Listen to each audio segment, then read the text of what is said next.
So this is a video on the massive passive EQ. It's a mastering EQ. I'm going to explain how I use it, a little bit of a user reviews, things I do like about it, things I don't like about it, when I would use it, all that kind of stuff.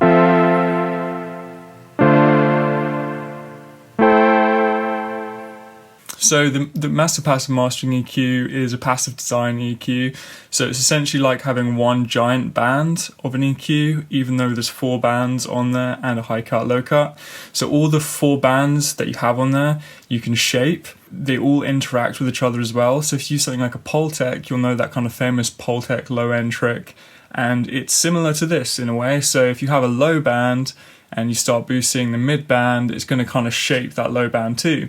So it's a bit of a weird EQ. It takes a bit of time getting used to it. Like I'm always kind of learning new things with it.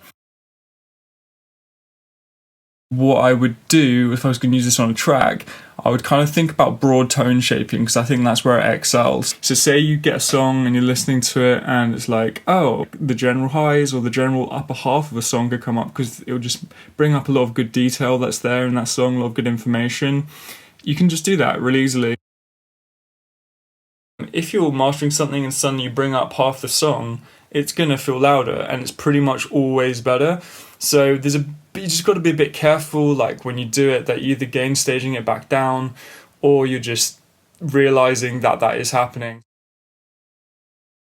One thing you can't do really well on it is using like narrow. If you want narrow boosts and cuts, it's a bit tricky. If you're doing one band, maybe you can get it quite narrow.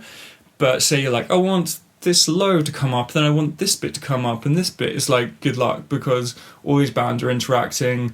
You can go quite narrow, but you're not going to be able to go as narrow as like a Pro Key 3, you know? It's just not going to happen. So I would say that the low cut and the high cut, or the low pass, high pass are cool.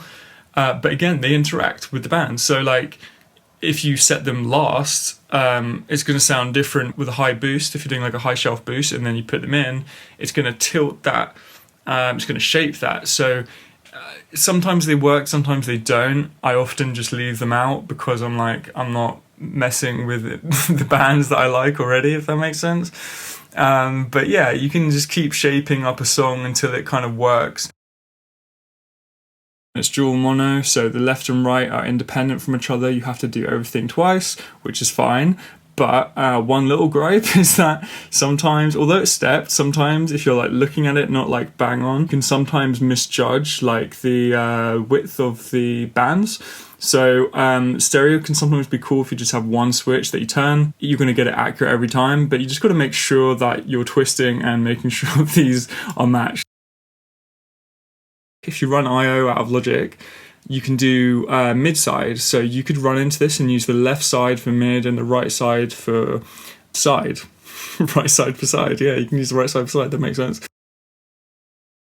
I used to use this 100% in mid-side for a long time because I really like mid-side EQing. It's a really good way of bringing out things like vocals. It's a really good way of adding width to a song and boosting the side channel. I really like using the operation like that. So it is a tube EQ, it does add some coloration, and it has these custom iron Manley transformers. And the custom Manley transformers do have a sound too. So when we looked at the Shadow Hills dual Van de Graaff yesterday, people really like the tone of it, which is cool, but it does add a tone, right? Like compared to that Elysia EQ, it's adding this kind of warm, dense kind of sound, which sonically really works, I think, for acoustic material, stuff that's very organic. You're getting that organic sound on it.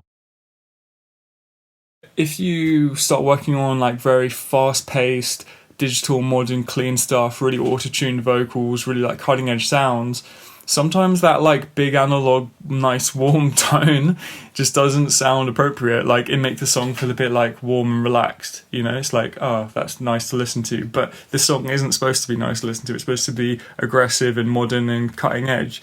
And I think the massive passive is one of those things that's like, do you want that tone? Does it match the feeling of that song and the intent?